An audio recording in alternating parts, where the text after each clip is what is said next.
It was not an option when I was young. You know, when an adult walked in the room, you had to speak and you had to be polite. And I'm sure that somewhere along the way, I didn't want to have to sit there and talk, but I did. And I think what it does teach you, though, is that you can talk no matter what age you are, you can talk to anyone at any age and with any background.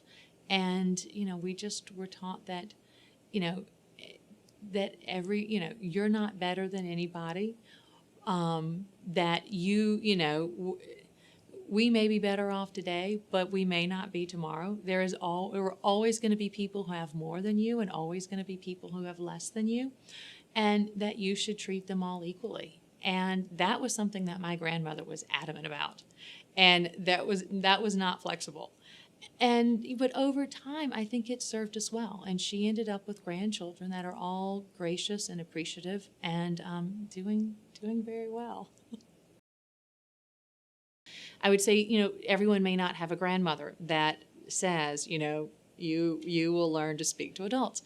But, you can do it yourself, and you can challenge yourself to speak to the adults that you come in contact with, or stop and speak to your friends' parents, or the people on the street, the mailman, stop and say hello. And I think it's just incorporating into daily life that kind of interest in people around you. I remember a friend of mine one time told me, and he said, my daddy said growing up that when you meet someone, they can leave feeling better or feeling worse. And he said, I've always tried to make it so that when I met someone, they left feeling better.